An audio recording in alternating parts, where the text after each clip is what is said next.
Hey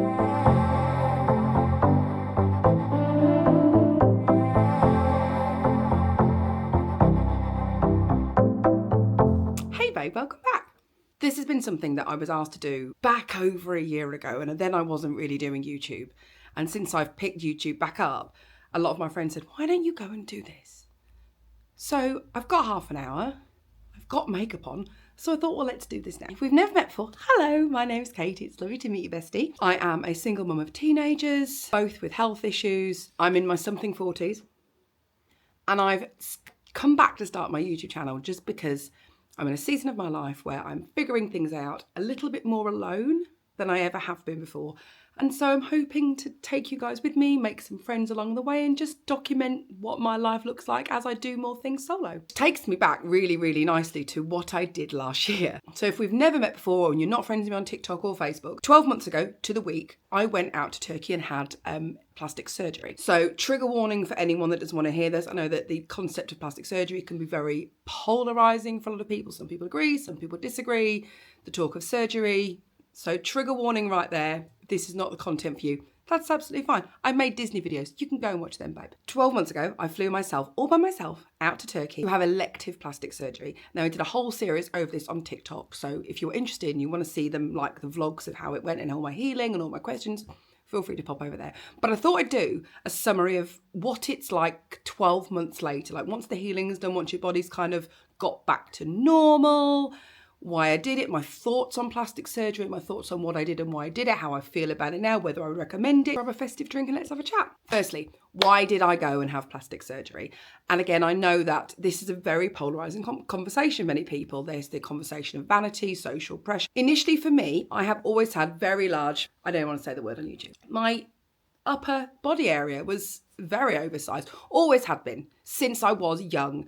When I was 14 and 15, I remember having boyfriends, like friends who were male, who loved telling their friends that my boobs, can I say boobs on YouTube? I don't know. I can say fuck, I don't know, were bigger than Pamela Anderson's at 14. And boys thought that was a personality trait. People used to joke that they spent months, like they didn't know what my face looked like because they always looked at my chest. They were absolutely massive. I'll try and insert some video if I can find it. I always felt really top heavy. I always looked like a shelf, and it gave me such incredible back pain. Part of my boobs were kind of like my personality, and I didn't like it, but it was kind of like people would say things like, oh, you see Kate coming before she enters the room. And it was, people thought it was funny. Like people would, if I went jogging, I tried to go jogging when Cole was smaller, and people would shout at me, or they'd Facebook me on the way back and say they saw my boobs running. So a lot of who I was tied to my boobs. On top of that, I have endometriosis and lower back spinal damage from very, very long ago. So I have a lot of back and pelvic pain. Having a huge amount of weight on your chest does not help with that in any way, shape or form. I was feeling very achy as I got older, like my shoulders always hurt. And I just didn't like my body. It was just, it affected my confidence, affected everything in my body, what I wore, the bras I could wear, the clothes I could wear, because my boobs would come to here. So I have to go up on a size. I couldn't wear shirts because I couldn't button them up, even a bigger one, just because they were so that way, they just didn't work.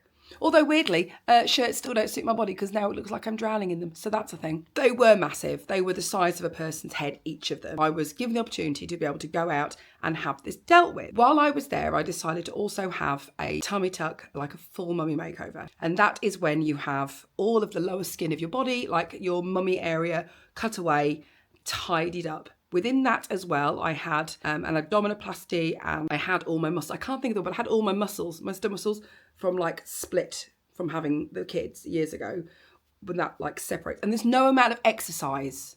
And I hear the amount of rubbish I got on TikTok. You should have just worked out. I'm like, friend, I carried 20 pounds worth of babies. Yes, they're grown up babies now, but that affected, you cannot do something like that to your body. And sometimes your body just doesn't respond back to it. So I had the low hanging skin. I had 3 surgeries on my abdomen because after having Cole 14, 15 years ago, I had complications where my wound burst open and I had to go back in. So I had 3, in 4 years, I had 3 surgeries to my abdominal area, creating like a fold. And also they puckered my stitches, whole of the conversation. But as a result, I was left with this folded piece of tummy that no amount of diet or exercise was ever going to shift. It was just not moving. It was where it was cut.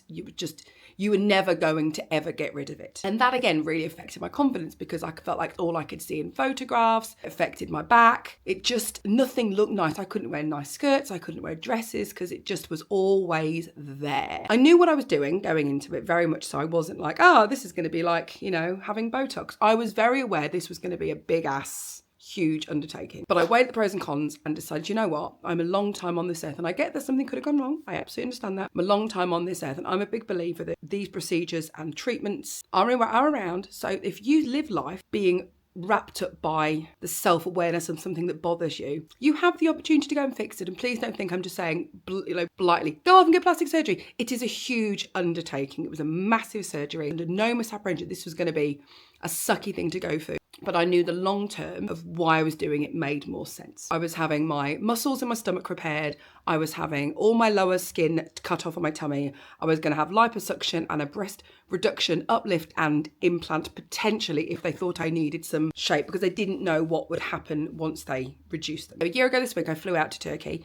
I used a clinic called the Echo Group, which I will give my thoughts on in a bit. My coordinator was in Scotland. She is fantastic. I do really rate her. Very, very good. She was really nice to have someone to kind of go back and forth with. However, I didn't speak to a doctor until I got to Turkey. There was no communication with a surgeon of any kind, which in hindsight, looking back, I'm like, maybe that should have been something to have done. But I was happy with the decisions. I was happy with what they'd said, and I was happy to go ahead and get this done. So going out there initially, I was told arriving on the early hours of Monday morning, I was told that I was literally going into surgery in several hours. So they did a mammogram, an ECG and bloods and tested everything. Just let Cole flush the loo. There'll be a door bang in a minute. He lives there now. Okay, cool. So they gave me all these tests the morning of surgery and everything seemed fine. My surgeon came in and spoke to me and told me that he believed that I wouldn't need an implant because I had enough good, strong breast tissue to be able to create the upper pole. I've always had lower hanging boobs. So I wanted them up here, nice and round. I didn't need them to be super fake, but I wanted like highness. I've never had that.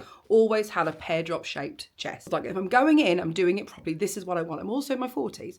I'm under no misapprehension that I've got 20-year-old skin. Everything's going to drop anyway, so we get as high as possible to give gravity the best chance. If I have to do it when I get in there, he said, I'll do it. I don't think I'll need to. So I went down for my surgery. I woke up to everybody staring at me, to be told that I was out for a lot longer than they'd expected. And my friends at home were trying to get hold of me because they were concerned there'd been an error. They were concerned there'd been some kind of complication, but I was okay. One thing I need to say here as well, and this has been very much in the news. If you go out for plastic surgery, if you make the decision to have plastic surgery anywhere, make sure you have the appropriate insurance. Travel holiday insurance does not cover it. Travel medical insurance does. And I think it's like 150 quid. And so many people go all this way, spend all this money, and then they miss out on this crucial thing. And then something does go wrong. And things can go wrong with your tonsils at the hospital down the road. So it's not a vanity thing. It's not other countries do this thing. It's just protecting yourself if you're going to have a procedure that you might need extra care for. And it's just covering all those bases and doing your due diligence before you step out. Always make sure, first of all, you have the appropriate travel insurance cover that covers you for having surgery abroad.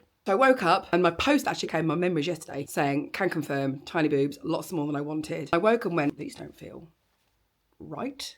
Okay, maybe that's just because this, I don't know, like pang, I'm out of it. I then came into my room later that day and said, look, here's the situation. You were down a lot longer because we had a lot of complications and we found a lot of cysts and tumours and growth in your breast tissue. So much so, the goal was to remove about 30% of breast tissue. And as a result, we had to remove 60 to 70. They removed over 1.5 kilos, 600 grams, I don't math well, 1,600 grams, 800 grams, so 1.5 pounds almost. Pharmacy delivery. I'm trying to do this before the light goes.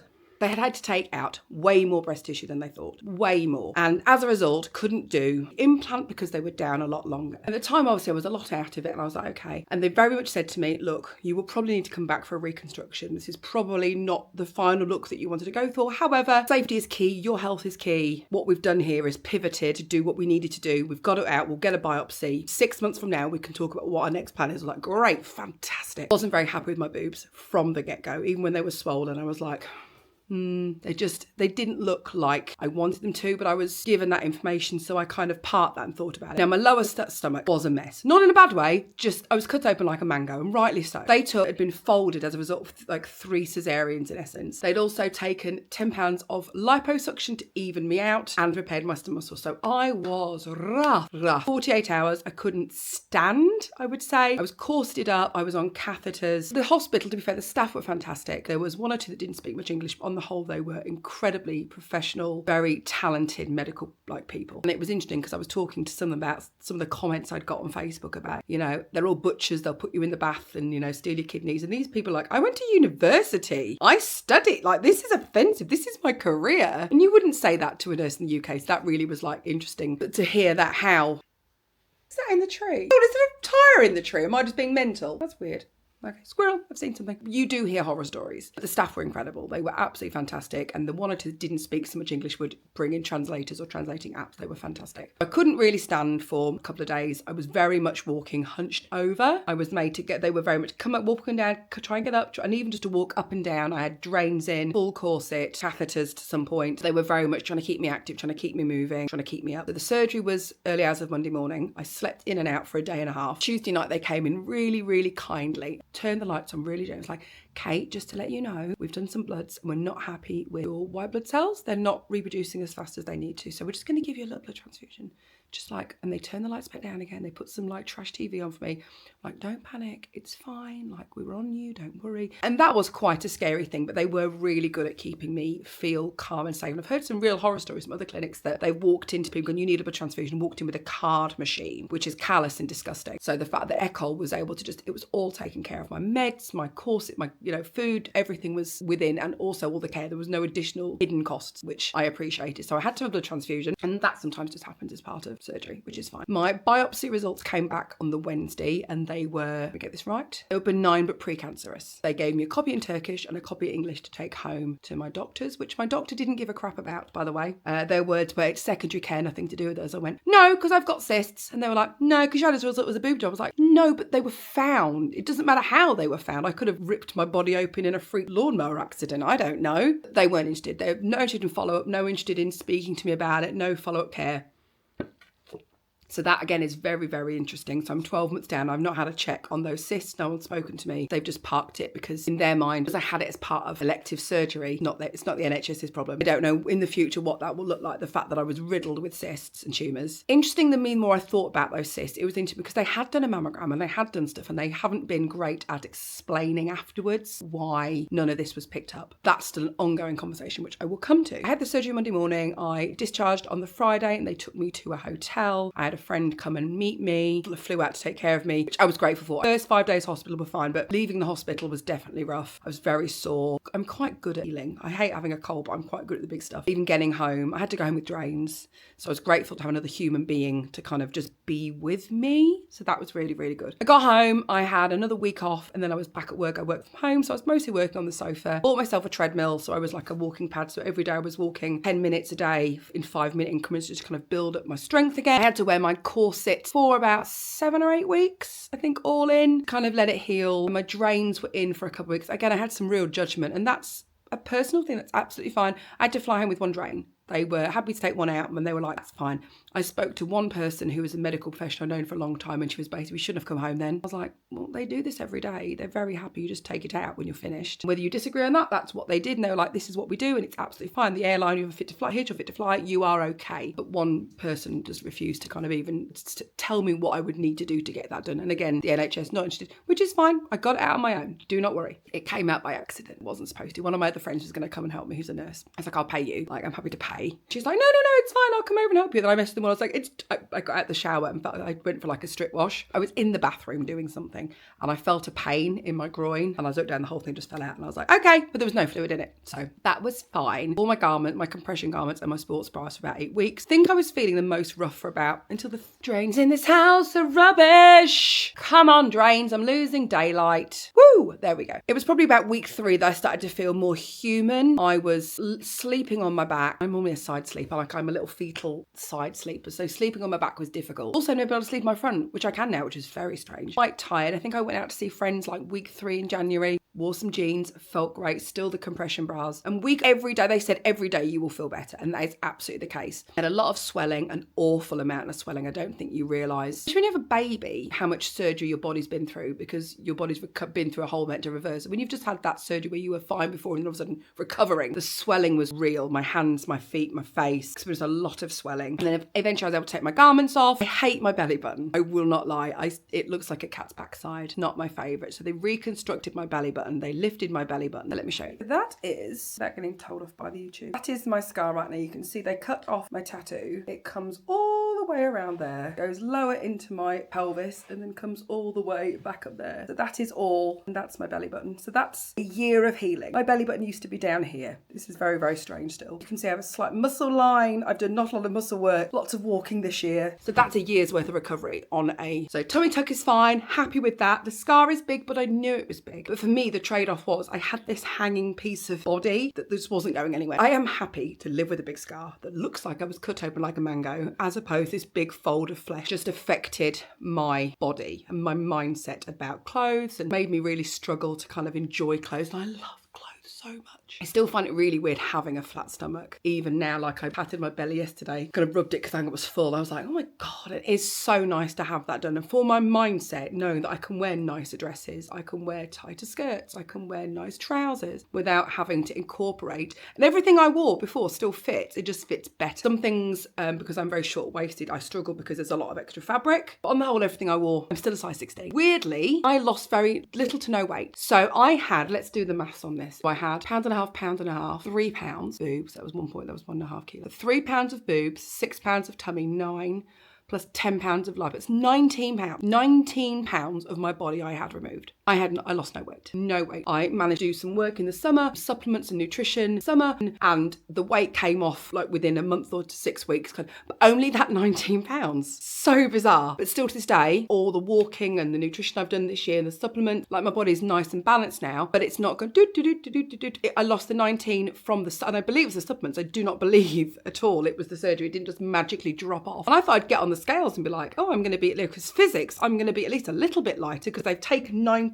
If you remove 19 pounds of anything from anybody, theoretically that's how it works. But no, it didn't. I got on the scales every day. I was like, what? In fact, I went up. I gained weight. Don't think that this is done for weight loss. This is not done for poundage. And I knew that, but I kind of was interested to see what we'd do. It was only in the summer when I was able to be more active and actually kind of work at getting that off. And it was really hard, really hard. I don't lose weight very easily. And it was only when I started taking L-carnitine that I had more energy, was able to get walking, and this kind of helped. So that I genuinely believe was the crux. Helped with my bloating as well because of my swelling and IBS. But yeah, weirdly, didn't lose any weight. Where am I with my boobs? We are 12 months down. But this is where it gets interesting. And I haven't done this on TikTok yet because I've been holding off. But I thought as I was doing the story time, we'd do it here. As I said to you at the beginning, the surgeon told me at day after that I would be able to go and have revision 6 months. To come back to us in 6 months and we will talk to you. We will see what we can do. We will look at your revision and we will see what we need to do to get you the desired outlook that you want of your breast. I was like, great, cool, let's do that. 6 months came and went. I was very impatient. I will not deny I was very, very impatient. 6 months came and went. I sent a photograph and they went, yeah, you needed a torsoplasty. Sorry. I can't show because it's YouTube. What happened was my long boobs were cut off. My balls were lifted and that is it.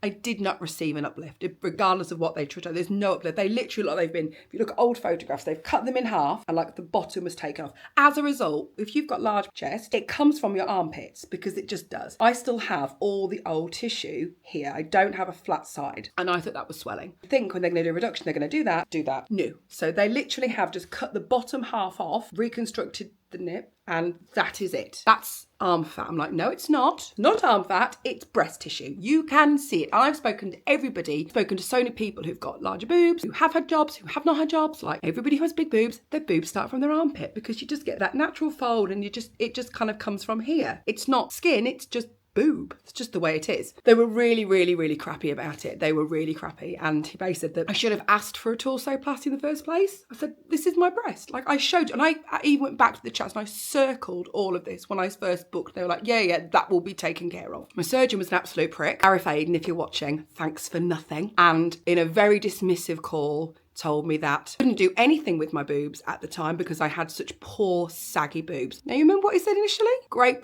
natural breast tissue, wouldn't need an implant. That was what he told me pre-surgery. He now completely reneged that. completely gaslit me and said, no, you had to support us, we couldn't do anything, we did what we could. I was like, right, but you took my money. I specifically asked, upper pole, uplift, implant, if needed, high, firm, C to D, smaller, nice round, flat sides. That was what I wanted. You told me it's because it assists. Well, no, I suggest you go back to your coordinator and I suggest you book torso-plasty. Obviously, I was raging because I spent 6 months waiting to be given some advice that they're now telling me I'm not going to get. And I've given them 6 months to sort this out now and they haven't. So we get what we get now. Like I said, my coordinator was amazing. She has still been trying to get me booked in. I currently don't have a passport, so I'm not going anywhere right now. But she keeps saying that they will get me a different surgeon, they will do this, they will do that. So I'm hopeful that Ecol can fix this. Ecol don't believe in social media. Ecol don't believe in the power of social media. They don't believe that recommendations come from social media, which if you see that my videos have thousands and thousands of views on TikTok, because I did all my research on TikTok. I did, and I know other people do as well. The idea is that anything I say and do on social media, anybody it doesn't affect their booking rate. So make of that what you will. But like I said, my coordinator maintains that the hospital owner is happy to help me get this resolved with a new surgeon. So I'm still giving them the benefit of the doubt. So the hospital Ecol, I am waiting for them to get me sorted. And it's still only been a year, so it's still not been too bad. 6 to 12 months of healing anyway, so it's not the end of the world. But that is where we are right now. When I get asked a lot about my experience, I put it off for a long time because I didn't want to just be like having a temper tantrum on social media. I didn't be like, I didn't get what I asked for. But I was rightly so disappointed because this was a big thing to go in and do. And I didn't want to go back and do it twice. I didn't want to have to think about going back for reconstruction. And the cysts, I understand that makes perfect sense, but to be then told I need to pay for more surgery that I wasn't told. Firstly, that's bad advice then. Why did you book my surgery if you think I needed further surgery? Secondly, how did you not spot these cysts? So like I said, Ecol is getting the benefit of the doubt from me. I will update you if anything else happened. The doctor, Arif Aden, avoid like the plague. Absolutely don't use him. I've heard rumours since, and I can't substantiate this. Information I have been told is suggested that he is the face of surgery, but he lets his students do the surgery, which is why I know people who've all apparently had him who've had very different outcomes. So that is interesting as well. But he has no bedside manner. He will tell you anything you need to know to get work done, and then he will completely renege it. Gaslit to hell. And I find that when you go into something like that, it is such a massive deal to be able to do. It is such a humongous process. And then to be given the safety that you know, that to be told that it's fine, we'll take care of you, great. And then to be told 6 months later, oh no, you run your own, babes. Come back and give us some more money for something we didn't do that you paid for in the first place. That is quite upsetting. That is where we are. So that is my plastic surgery story time. The light is fading, so I'm going to have to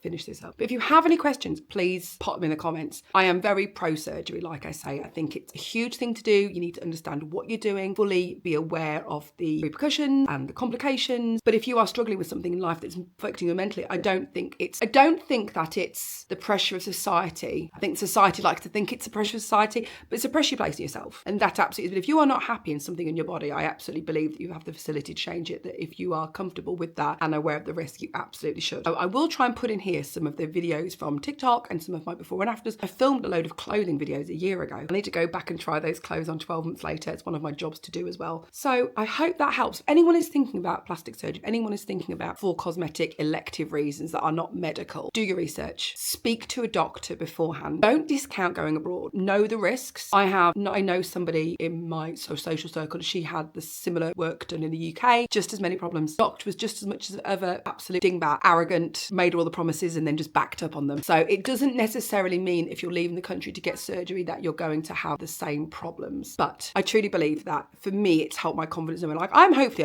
touch wood, I am a long time on this earth, my friends. So being able to do this thing for myself, even though my top half is not where I need it to be and I'm still going to have to go back at some point and have that reconstructed, that's fine. What it's done for my overall body mental image has been absolutely magnificent. That is my little plastic surgery story time. So I hope it helps. Like I said, if you've got any questions, stick them in the comments. I will chat and talk to you and tell you all what I know with my experience a year on in. So that's all from me. Please like and subscribe if you haven't already. I'm on the goal to make one video a week, every week in 2025. And I have no idea how I'm going to be interesting 52 times. I'll be honest with you. But we're going to try. We're going to give this our best. And as long as you're keeping hanging out with me, I'm going to continue making them. So I'm going to disappear because the light is fading and I wasn't smart enough to put a ring light up. So from me to you, bye dolls.